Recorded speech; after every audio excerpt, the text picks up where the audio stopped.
Hi guys, thanks for checking out this video. For this video I've come out onto Jersey's south coast to try and get away from some of this nasty northeasterly wind that we've got at the moment, and I've brought some bread along with me today and one of my float rods, and I'm going to be trying to float fish for some thick lip mullet.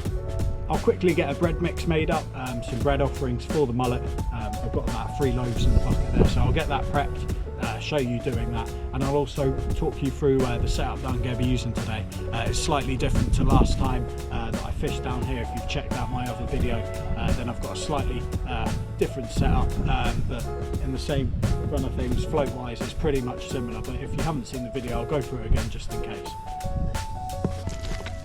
So guys, I've got my bread mix almost made up.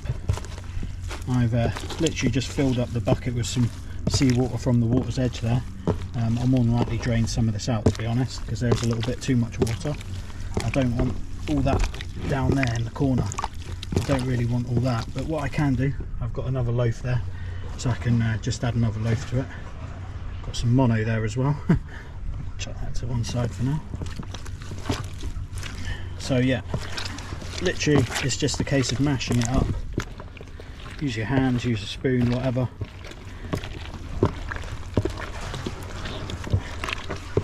Literally just like that, try and get the right consistency is what you want. If it's watery, I find it doesn't work as good. You almost want it like a really thick porridge. But sometimes I just let it rest for a bit so that water can soak up in the bread.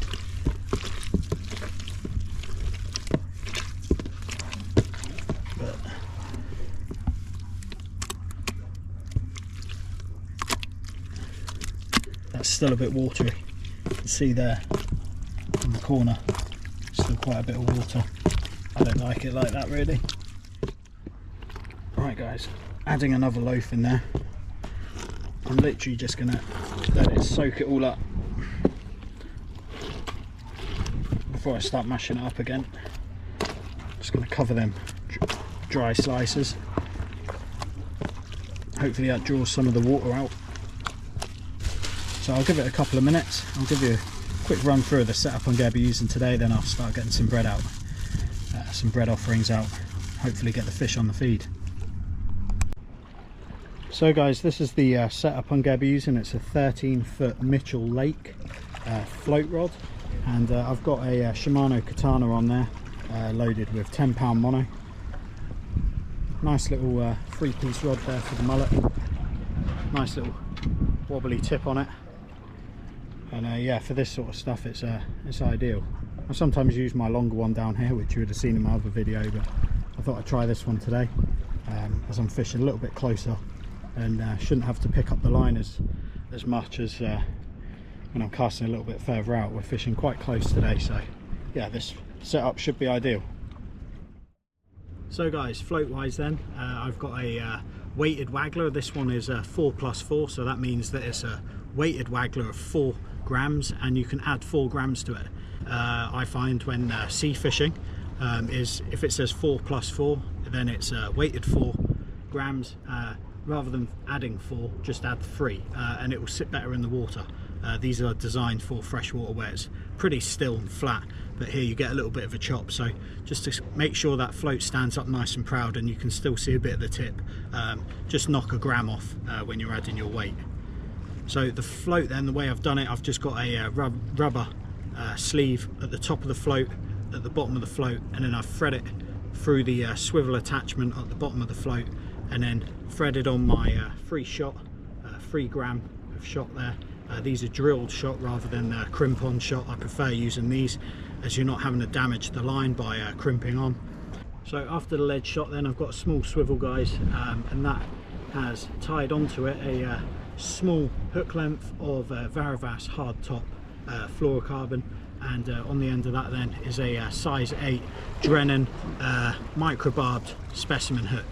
So that's the setup that I use guys. Yeah, pretty easy to set up, and it's a fixed float, so for me to adjust the depth then all I need to do is just slide it like so, and that's made the setup fish deeper. Probably going to be fishing around about 8 to 10 foot today, see how that goes, and then Like last time in my previous video, I actually got them feeding on the surface, so I came up to about 3 foot. Rather than putting out a floating bread flake, I just fished the float a lot shallower. So yeah, gonna see how 8 to 10 foot goes at first, and then just adjust it as we go. So guys, that bread mix is looking a little bit thicker now. Can start to really get into it now.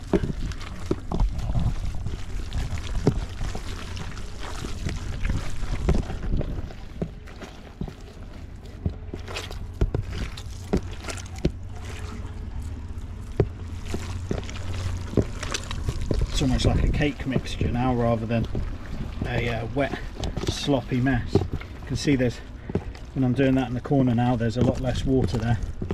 The bread seems to have soaked it up. That's the ideal consistency that I usually go for, as instructed by my friend who taught me to mullet fish. When I'd done it in the past, I used to just have it a watery mess and it never done me any good. So I'm just going to lob one in for you guys to see what I was on about with the way it sinks. So just get a spoonful of it and just go lob it just in front. Hopefully you can see the way it just breaks up in the water, and it doesn't go to like a powder. You've still got some nice clumps there. It makes like a big white cloud of bread sinking. Got a few pieces on the top, that's mostly crust, but the bits that are sinking, I can still see the white cloud now.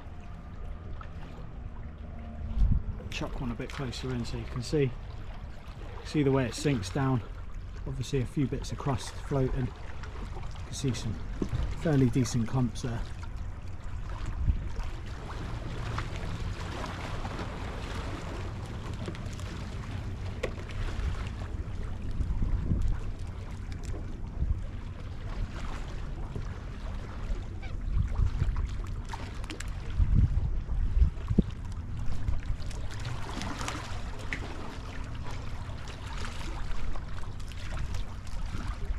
And you can see it's drifting that way. When that tide turns, like I was saying before, it's going to go around in this whirlpool here and then go back out, and hopefully that's when we catch a fish. No further out than I've tossed that bread. And sometimes you see them swimming along the edge of these boulders, so we'll give it a go anyway. Oh,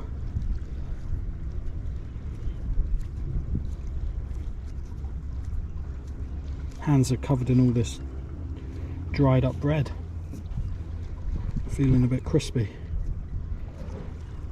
There we go, little bread flake, hopefully sucks that fluffy part and then in turn finds the hook.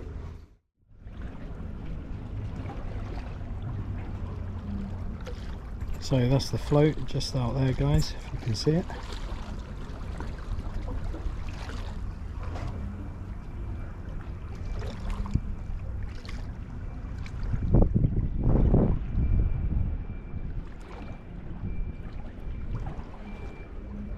At the moment it's going that way with the tide, but it'll more than likely start fishing a lot better when the tide's running that way.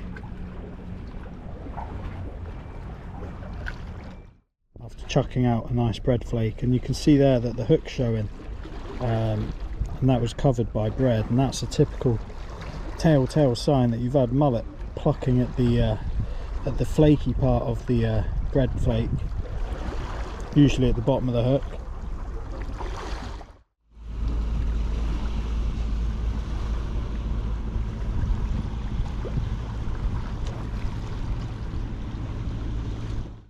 Well, it took a while guys.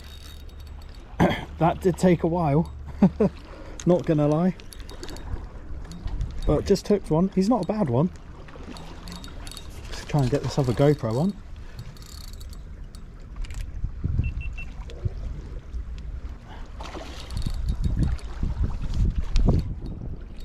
Sorry, just had to get the GoPros on. It's been that quiet. I haven't expected this fish to hook up, but first bite of the session, nice and close in. He's right in and amongst them boulders there. It's not a bad one actually. No, he's really trying. I'm gonna have to make my way down with the with the net.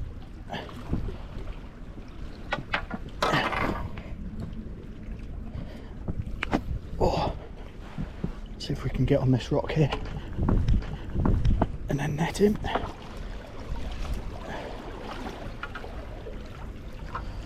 Whew. A really slow bite, that one, guys. Really slow bite. He's not a bad fish. He's not ready yet though.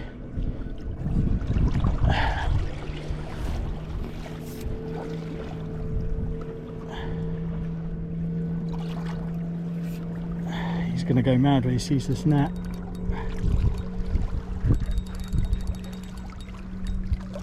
I think he's wrapped in the line as well. Oh no, he's come free now. Come on. Come on.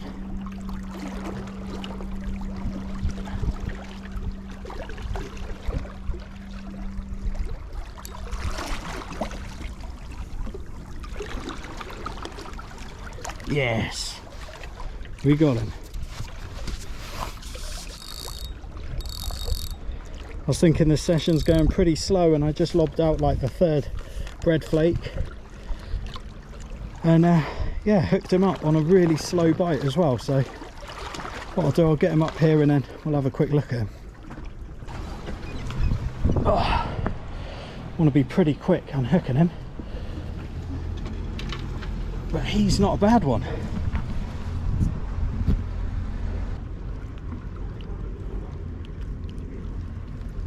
There we go. Hook's out.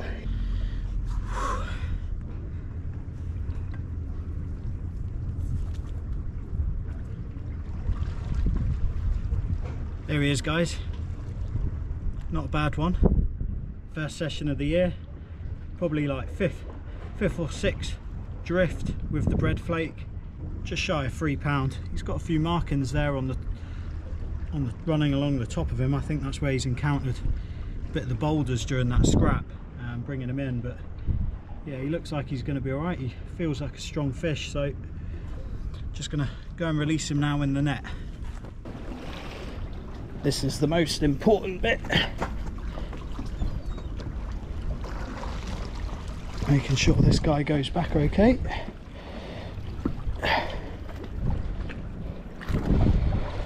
So I've got my net with me that I've just took a couple of the sections off. I'm just going to sit with him here for a bit, make sure he's all right. Last thing I want to do down here is get my feet wet.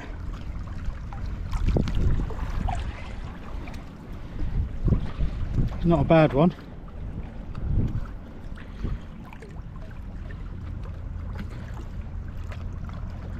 I'm pretty sure he's going to go back, guys. It's one hell of a scrap though. Took the float down really slowly. I didn't have the cameras on at the time because the session was quite slow, to be honest, so far, till this happened. A couple of drifts with the float to no avail, no bites or anything. And then I got a really slow pull down and I thought maybe it was my hook stuck in one of the boulders and the tide pushing the float a little bit. And then sped up a little bit as it went down, so I struck into it, and yeah, Bob's your uncle. He looks like he's ready to go in a sec anyway. So we're going to try him, see if he'll go through that net. There he goes. Not a bad one to start the year off on the mullet. Chuffed with that. Whew, he's gone back, that's the main thing. And we didn't blank.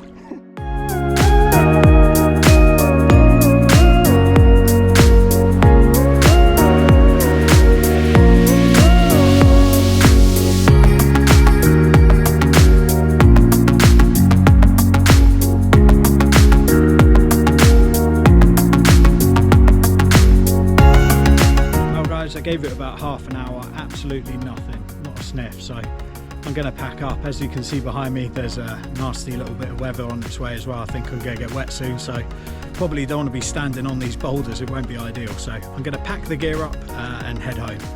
I hope you enjoyed this video. If you enjoyed the video, then hit the like button and subscribe to the channel. That would be much appreciated.